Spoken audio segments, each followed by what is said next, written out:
El blanco y negro es el mejor lenguaje fotográfico para el retrato. Enfatiza las líneas y permite apreciar contrastes y detalles que muchas veces se pierden con la fuerza del color. Una de las grandes ventajas de la fotografía digital es la de poder eliminar el color a la hora de la edición, de manera que no hace falta tomar la foto en blanco y negro. Haz pruebas con algunas de tus fotos. En el Photoshop, entra en Imagen, Modo, Blanco y Negro. Regula los distintos colores y haz de una foto normal algo especial.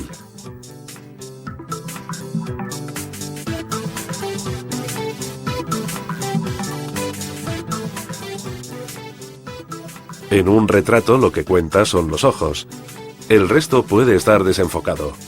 Los labios, el cabello, la nariz, pero jamás los ojos. Cuando estés haciendo una fotografía, sobre todo de cerca, acuérdate de enfocar siempre a los ojos.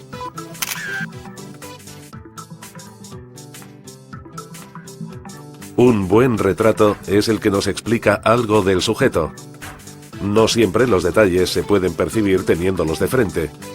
En este caso, las mochilas, la bolsa de la merienda, así como la ternura de los dos niños que se cogen de la mano para ir a la escuela, transmiten emociones muy intensas. Al fotografiar un grupo de amigos, un resultado original se puede conseguir utilizando soluciones curiosas. En este caso, se ha hecho tumbar en la hierba en círculo a un grupo de personas. El resultado es fruto de una buena idea y de la participación de todos.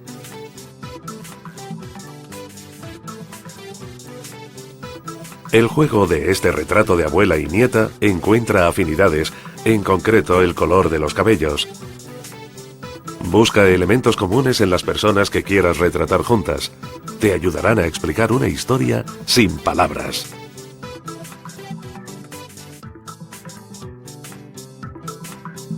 A menudo, el sujeto que vas a fotografiar es una persona tímida. Trata de convencerla para que haga algo divertido, liberador, como gritar. Se puede congelar ese instante, como en este caso, o continuar con la sesión fotográfica después de que el modelo libere la tensión.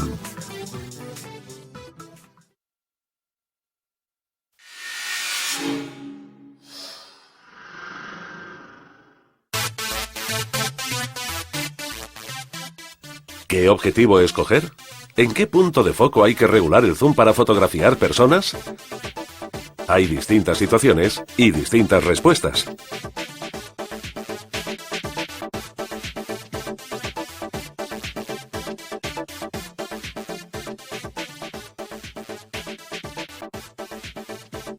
Un equipo de voleibol o de otro deporte. Una situación que obliga a fotografiar muchas personas. Utiliza un gran angular para encuadrarlos a todos, aunque no tengas espacio para colocarte más atrás.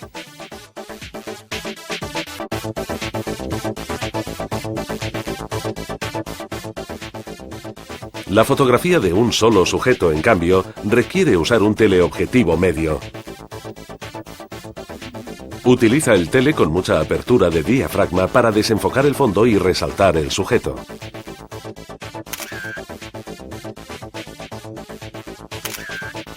Es una técnica habitual en la fotografía de moda. Si utilizas un gran angular, puedes obtener resultados creativos muy originales. Escoge, por ejemplo, un punto de vista muy bajo y aprovecha el gran angular para estilizar la figura. Así transformarás en ventaja la exageración de la perspectiva provocada por las distancias focales cortas. Por el contrario, retratar un rostro en primer plano con el gran angular provoca deformaciones de perspectiva. Una cara situada cerca del margen del encuadre se ve ovalada. A mayor ángulo de campo del objetivo, menos natural será el resultado.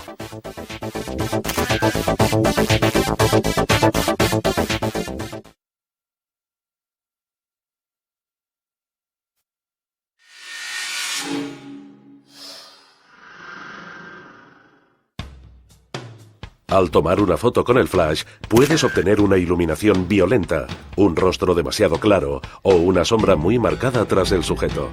Se pierde espontaneidad y naturalidad. Intenta prescindir del flash. Aprovecha la luz natural y descubrirás una iluminación que ha hecho célebres a los maestros del retrato.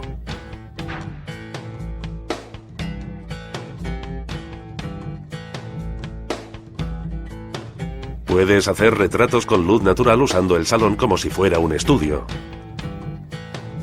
Coloca el sujeto cerca de una ventana.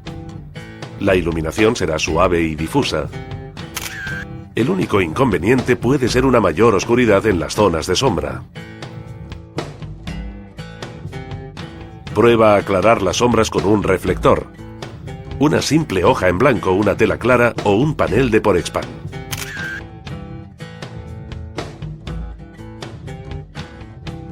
Si colocas sobre el sujeto un segundo panel reflectante inclinado 3/4, atenuarás las zonas oscuras de la cabeza.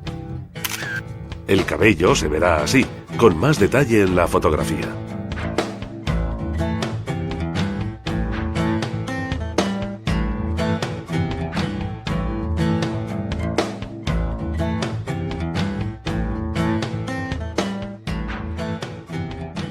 La temperatura de color de la luz ambiente, cálida o fría, influye en el resultado. Para obtener una imagen luminosa, contrastada y de dominantes cálidas, toma la fotografía en el momento en que la luz solar, difuminada por una cortina, incida directamente en la ventana.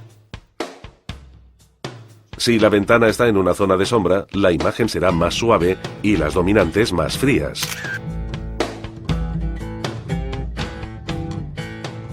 Acuérdate de apagar todas las luces de la sala para evitar que se genere un contraste entre la dominante cálida de la luz artificial y la más fría de la luz natural.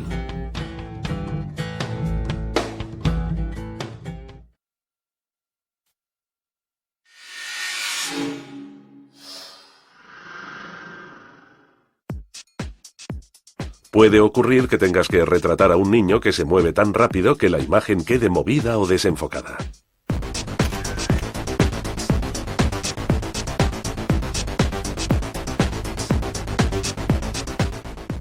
Muchas cámaras tienen un lapso de tiempo excesivo entre el momento en que el fotógrafo pulsa el botón y el instante en el que se abre el obturador.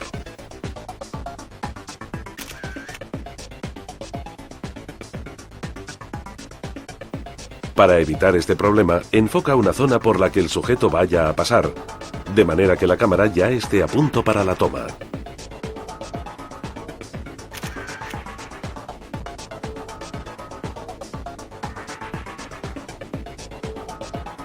Pero no todas las cámaras fotográficas son iguales. En las compactas, al retraso del obturador, hay que añadir la lentitud del enfoque automático.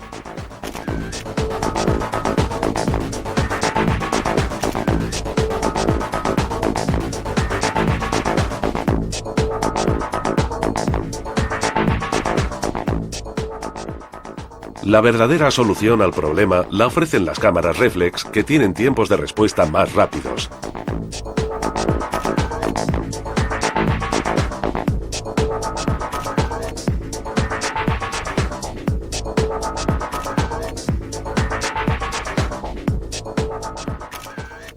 Son las cámaras preferidas por los fotógrafos deportivos, los reporteros y todos aquellos que tienen que captar un parpadeo y quieren disparar en el momento exacto en que se produce ese movimiento.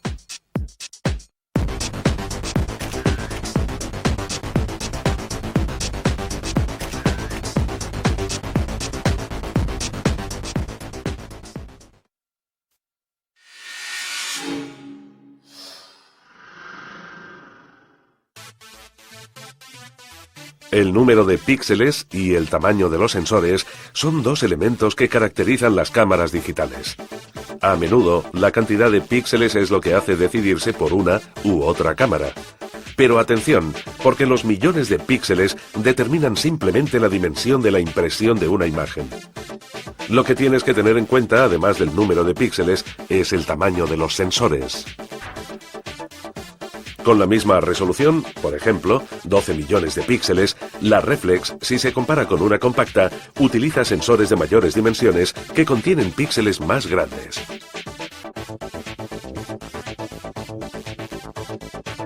En el ámbito de las reflex, los fabricantes han desarrollado sobre todo tres formatos. El formato 4.3, 13 por 17,3 milímetros, utilizado principalmente por Olympus. El formato APS-C, 15 por 23 milímetros aproximadamente, utilizado por los principales fabricantes como Nikon, Pentax, Sony y Canon para las reflex de gama media y baja. Y finalmente el full frame, 24 por 36 milímetros, como los clásicos fotogramas de película, utilizado en algunas reflex profesionales. Teniendo en cuenta que la dimensión de los sensores full frame es idéntica a la de la película, el rendimiento de las ópticas resulta especialmente optimizado. CCD y CMOS son los dos tipos de sensores más utilizados actualmente en fotografía. Antes, el CCD era el único sensor en las cámaras de gama alta. Ahora, en cambio, ambos son capaces de ofrecer una calidad de imagen de altísimo nivel. El CCD consume más energía, lo que reduce la autonomía de la cámara.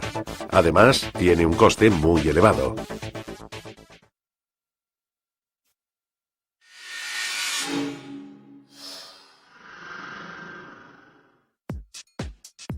La reflex es la cámara más apreciada por los profesionales y por los aficionados más expertos. Se llama reflex por el espejo que tiene en su interior, que permite reflejar la luz que llega del objetivo y visualizar la imagen en el visor. Se llama también SLR, Single Lens Reflex, es decir, reflex de objetivo simple, para distinguirla de las reflex biópticas bastante utilizadas hace algunos años, como las famosas Rolleiflex.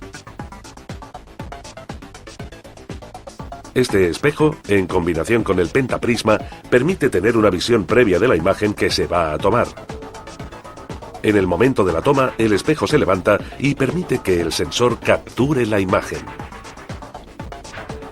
La oferta de las reflex digitales abarca los siguientes modelos: aficionados, semiprofesionales, profesionales. Los modelos para aficionados ofrecen una calidad de imagen muy elevada, con prestaciones idénticas o algo superiores a las de las últimas reflex de película de clase media. Además, tienen las ventajas de la tecnología digital.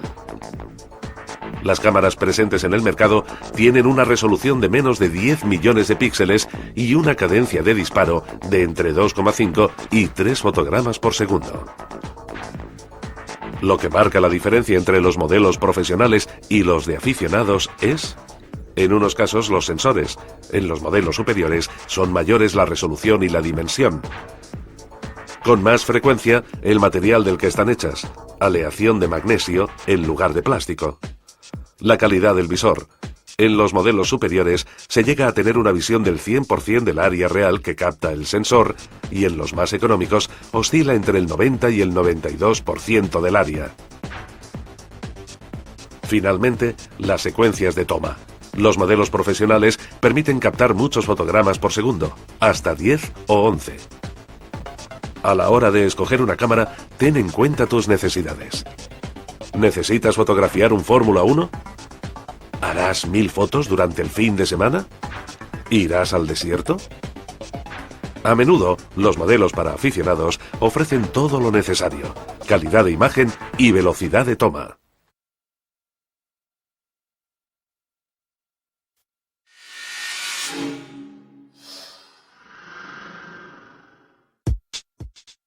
Los objetivos modelan la realidad que encuadras con la cámara y la conforman según tus gustos y tu creatividad. Las principales categorías de objetivos son tres: gran angular, normal y teleobjetivo. Hay también otros objetivos especiales para macrofotografía, descentrables y estabilizados. Finalmente, existe una categoría que es sin duda la más común y utilizada: el zoom.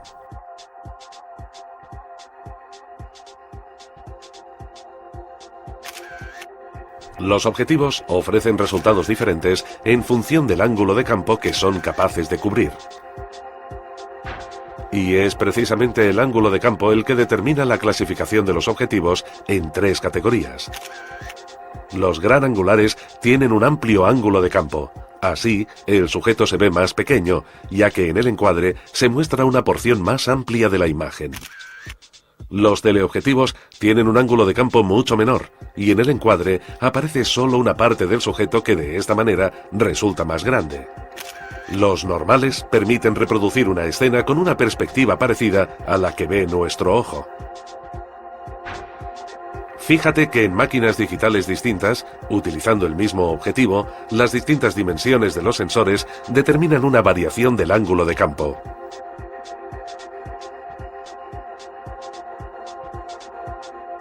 El segundo elemento que caracteriza a un objetivo es la distancia focal.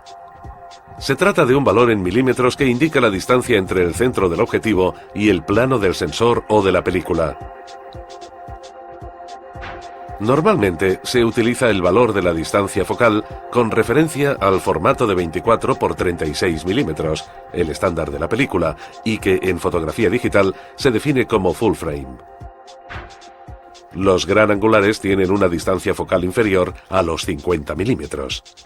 Los normales tienen una distancia focal de unos 50 milímetros.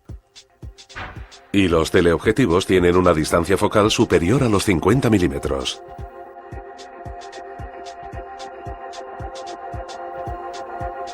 Los zoom tienen una distancia focal variable, dando así respuesta a distintas necesidades. Por ejemplo, un 28-70 milímetros permite con un solo objetivo pasar del gran angular al teleobjetivo medio. Un 70-200 milímetros cubre la franja de focales que van del teleobjetivo medio a uno más largo. Encuadra sin moverte del sitio una escena utilizando el zoom. Tendrás la sensación de acercarte y alejarte del sujeto.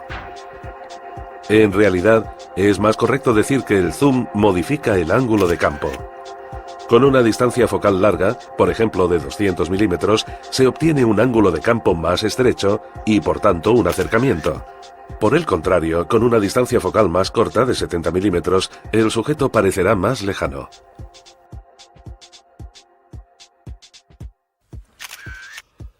La elección del objetivo afecta a la perspectiva de una fotografía.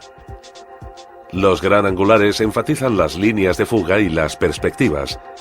Por ello, conviene usarlos en aquellas situaciones en las cuales estés cerca del sujeto y quieras captarlo en su totalidad. Los teleobjetivos, al contrario, achatan la perspectiva y los sujetos se ven mucho más cerca unos de otros. Este defecto se aprecia especialmente en el retrato, ya que, por ejemplo, enfatiza menos los laterales de la nariz.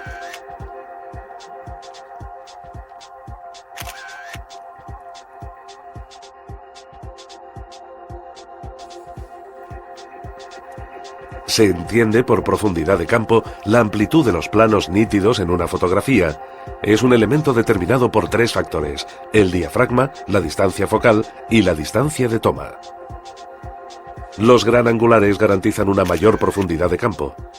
A partir de una distancia de 1 o 2 metros hasta el infinito y con un diafragma bastante cerrado, quedará prácticamente todo enfocado: el primer plano, los sujetos más lejanos y el fondo. Es útil utilizar estos objetivos para instantáneas de fotoperiodismo cuando la finalidad es llevarse a casa la foto, tomada rápidamente, incluso sin encuadrar por las prisas. Los teleobjetivos tienen en cambio una profundidad de campo limitada, lo cual permite aislar al sujeto del fondo. Pero el enfoque tiene que ser preciso para obtener nitidez en las partes importantes de la fotografía.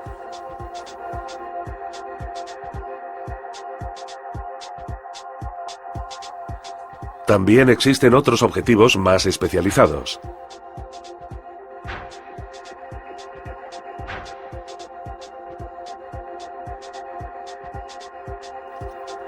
Los macro están optimizados para obtener altas relaciones de aumento, de hasta el 1:1, capaces de reproducir en el fotograma o en el sensor el sujeto en su dimensión original. Además, el resultado cualitativo es superlativo a muy poca distancia.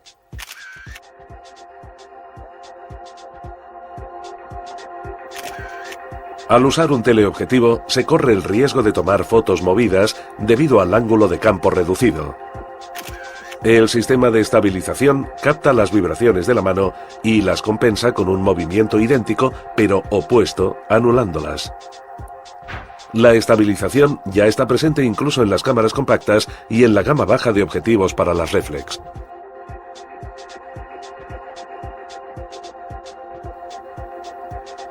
Las ópticas descentrables son objetivos muy especiales y caros.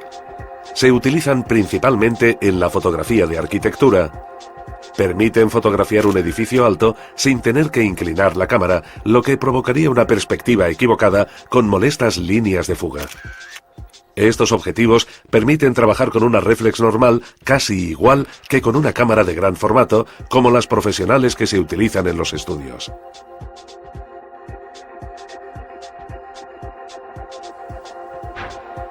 Entre las tecnologías más innovadoras están las ópticas que utilizan la fluorita para reducir la dispersión de la luz y aumentar así el detalle, o las que emplean elementos asféricos, es decir, no perfectamente redondos, para corregir algunas aberraciones. Son productos caros, pero que han aumentado la calidad, sobre todo en los zooms y teleobjetivos, hasta niveles impensables hace pocos años. Los objetivos apocromáticos permiten corregir el desalineamiento de los planos de enfoque de los colores que genera, sobre todo en las distancias focales largas, falta de nitidez. Con los objetivos apocromáticos se colocan todas las radiaciones cromáticas en un mismo plano.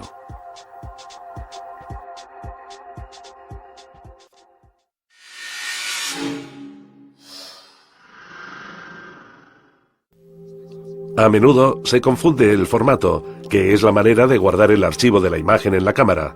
JPG, RAW con el soporte, tarjetas Compact Flash, SD, DVD, etc. Ahora hablaremos de formatos de grabación. El más común es el JPG, muy comprimido y por lo tanto poco pesado. Significa que las fotos ocupan poco espacio en las tarjetas de memoria. Sin embargo, la compresión provoca una pérdida de calidad de la imagen. Otro formato es el RAW. Permite guardar toda la información que capta el sensor, permitiendo más flexibilidad a la hora de editar, en lo que respecta al ajuste del color, el contraste y la exposición. El RAW tiene la desventaja de ser muy pesado y no lo encontramos en todas las compactas. Solo lo tienen las de gama alta, las reflex y las cámaras profesionales. Además de los formatos en que se guardan los archivos, están los formatos de exportación, es decir, en los que se exportan las imágenes de un software de edición después de la postproducción. Son más de 400, pero muchos solo se utilizan en entornos especializados. Un formato muy usado es el GIF. Es muy ligero y permite una rápida visualización y por ello se utiliza mucho en Internet. Pero es un formato pobre en matices y poco aconsejable en fotografía. Otro formato muy común es el TIFF. Está especialmente indicado para guardar los archivos en alta calidad. En cuanto a la dimensión del archivo, el TIFF es mayor que el JPEG, pero más pequeño que el RAW.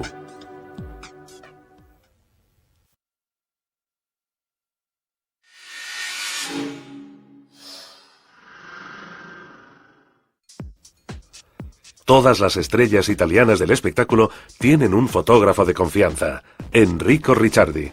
Fuimos al plató donde, entre un calendario y una sesión de moda, nos desveló sus secretos para retratar mejor a las personas.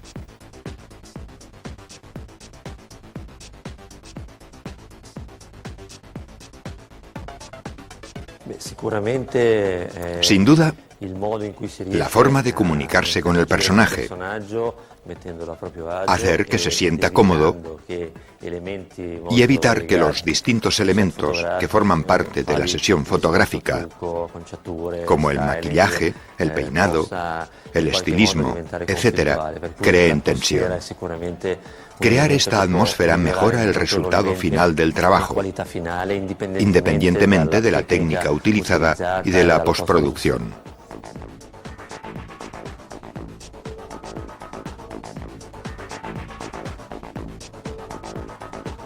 Normalmente, los manuales sugieren el uso de teleobjetivos medios que evitan distorsiones exageradas o compresiones y achatamientos de la perspectiva. Yo, por comodidad, utilizo un 70-200 con una apertura de 2,8, puesto que actualmente la calidad de los zooms es muy buena.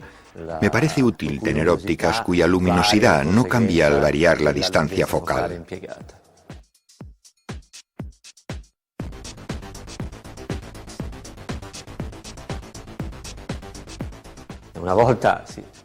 Antes, cuando se trabajaba con película, había que tener en cuenta el coste de los carretes y del revelado, y por tanto se limitaba el número de tomas.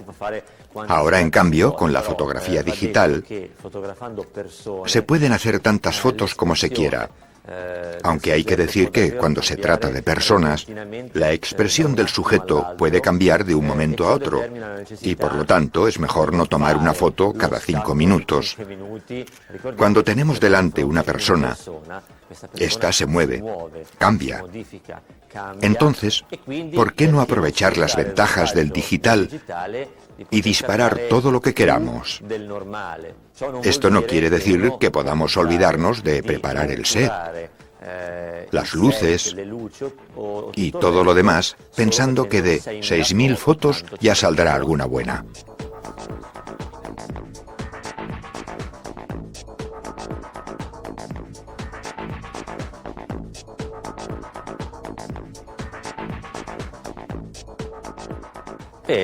Bueno, quizás la abuela podría convertirse en un sujeto óptimo, incluso más interesante que muchas modelos que no son demasiado expresivas.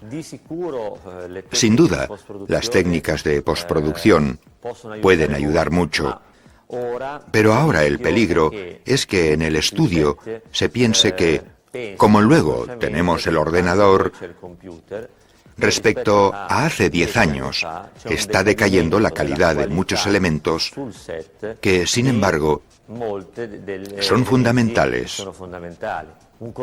Mi consejo es no olvidar que se está tomando una fotografía digital, sino más bien recordar que cuanto mejor sea una foto desde el momento de la toma, menos trabajo dará en el ordenador y mejor será el resultado.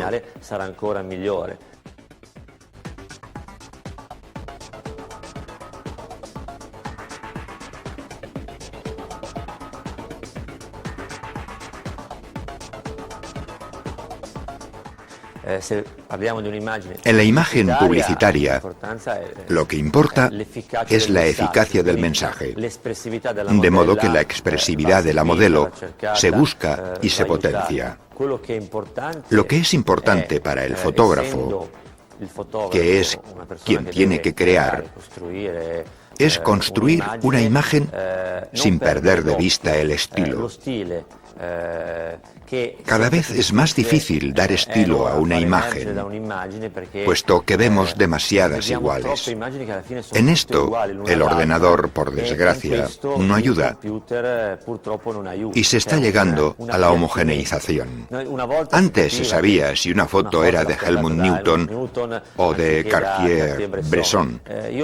Hoy, mirando revistas, esta homogeneización es evidente y ya no se sabe quién hay detrás de una imagen.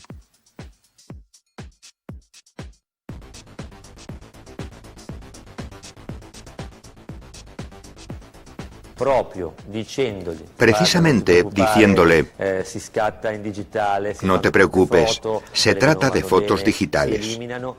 Haremos las tomas que hagan falta y las que no sean buenas las desecharemos. Es decir, hacerle entender que no se tiene que sentir como en un examen, que luego se puede mejorar. De esta manera, el sujeto cree que su prestación, porque es una cuestión de prestación, no determina tanto el resultado. Hace falta mucha psicología.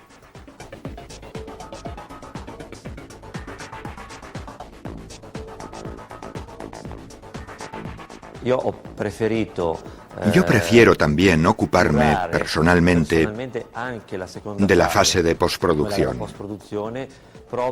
Si el fotógrafo toma una foto de una determinada manera y luego delega a alguien ajeno el último paso, se arriesga a que quien haga el retoque siga otro criterio y la imagen final ya no sea la que el fotógrafo tenía en mente.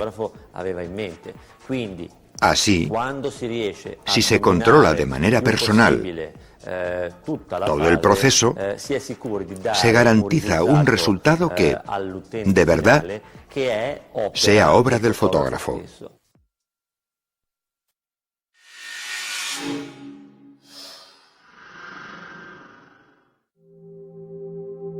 Retratos excéntricos y explosiones de color. Así son las imágenes de Rod Simeon, conocidísimo fotógrafo francés. Entremos dentro de las 4 paredes de su casa y de su estudio para descubrir cómo nacen retratos fuera de lo común. ¿Qué piensas de la fotogenia? ¿Quién es más importante, el sujeto o el fotógrafo? Creo que se puede fotografiar a casi todo el mundo. En realidad, nadie es feo, nadie es verdaderamente hermoso. La fotografía es fruto de la capacidad e inventiva del fotógrafo. Nos podemos imaginar que escogemos a alguien e intentamos hacerle una foto. Funciona siempre, porque si el fotógrafo sabe qué es lo que quiere mostrar en una imagen, siempre lo conseguirá. ¿Has trabajado alguna vez con modelos muy tímidos? ¿Cómo conseguiste que estuvieran cómodos y trabajar con ellos?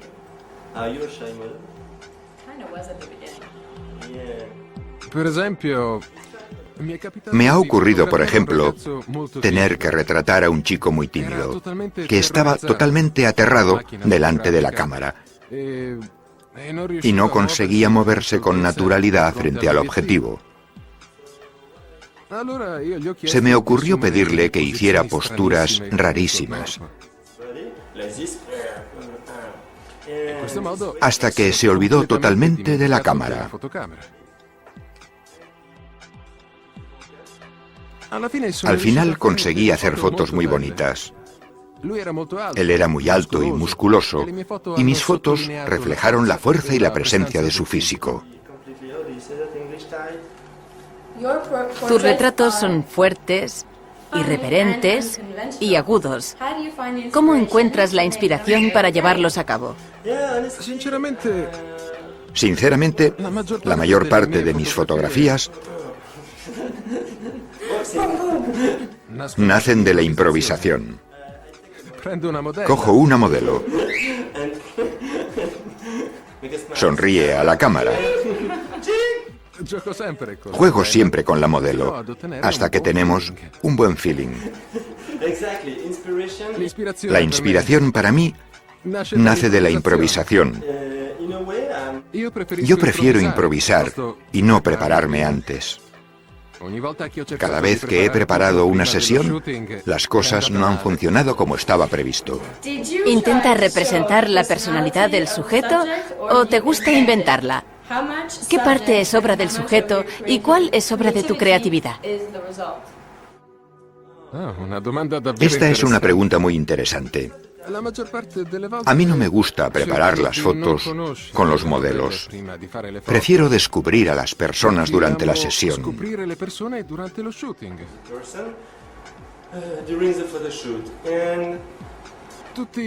Todos los que deciden hacerse fotos, es decir, hacer de modelos, tienen un motivo.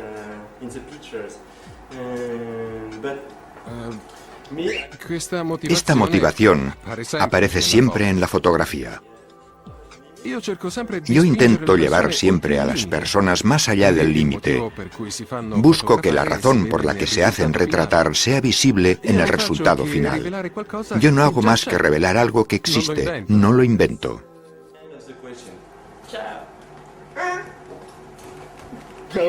Bien. Un recorrido por el estudio.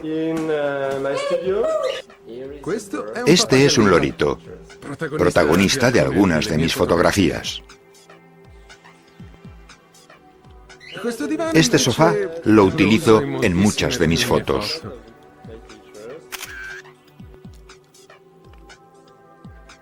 Y esta es mi guitarra. Tocarla es otra de mis pasiones.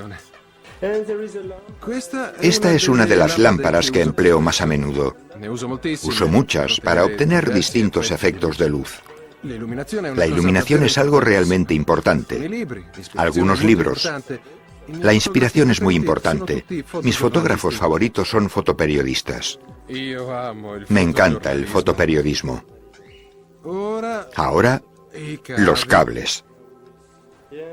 En la mesa, mi ordenador, los trucos, mis cámaras, 2 Polaroid, una Canon EOS 5D y una Lomo. En la pantalla del ordenador, un posible resultado de la toma.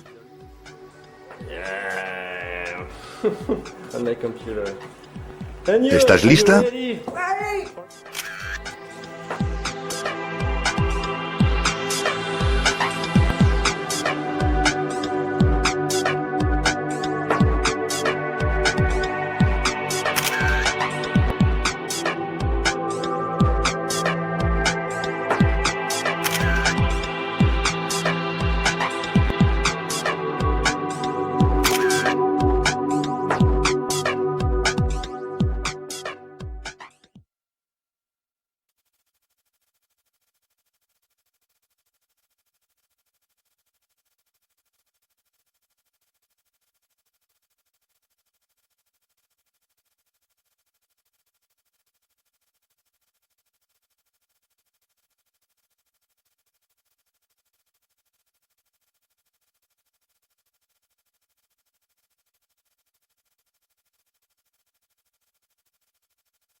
Modelos aparte, son pocos los que pueden posar delante de un objetivo con naturalidad.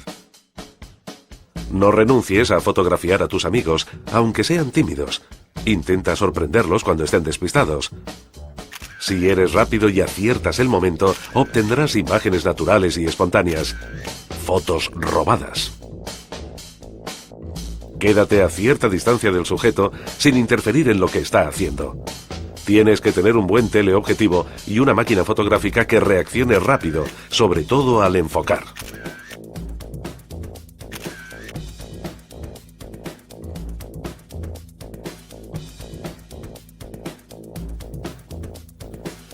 El fotógrafo busca siempre la espontaneidad, incluso cuando el sujeto está posando.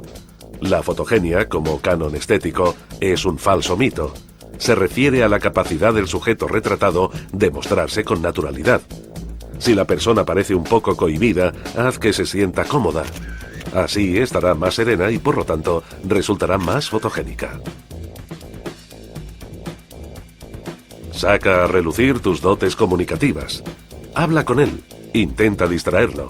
Luego, en el momento preciso, llama su atención para que mire a la cámara. Es importante propiciar ese momento relajado en el que la cámara se convierte en un mero accesorio. Toma muchas fotografías para poder captar todos los matices de su expresión. No dejes de disparar, aunque sepas que después desecharás muchas fotos. Un comentario negativo, aunque se refiera solo a un problema técnico con la cámara, puede incomodar a la persona retratada. Es mejor tirar muchas fotos que hacer sentir mal a la persona que tienes delante y perder esa buena relación.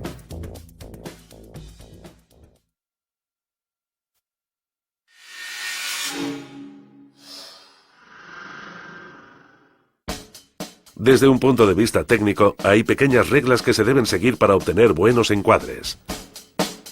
Utiliza un teleobjetivo, es decir, una distancia focal más grande. Rellena el encuadre. Evita que quede demasiado espacio vacío por encima de la cabeza.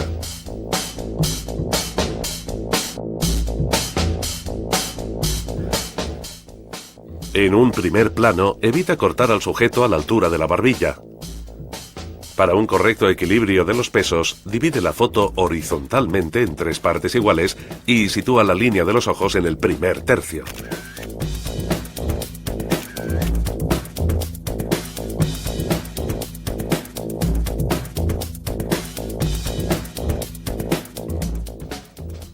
En cambio, cuando fotografías un plano medio, presta especial atención a las manos. Es un error habitual cortarlas a la altura de la muñeca. Solo tienes que alejarte un poco para conseguir un buen encuadre.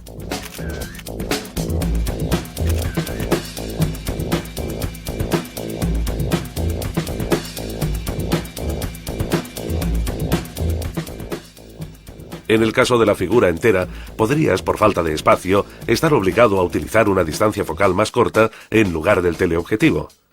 Encuadra ligeramente al sujeto de abajo arriba para hacerlo más esbelto.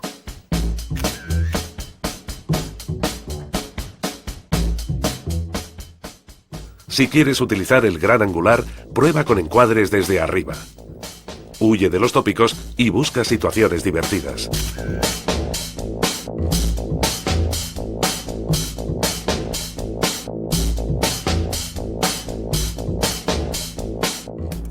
Cuando fotografías un grupo, tienes que actuar como si fueras un director de escena y hacer que todos participen. Recuerda rellenar todo el encuadre y dejar solo un poco de espacio para que no parezca que los sujetos están enlatados. Si colocas a una persona más adelantada que el resto, la perspectiva del gran angular hará que el grupo resulte mucho más imponente.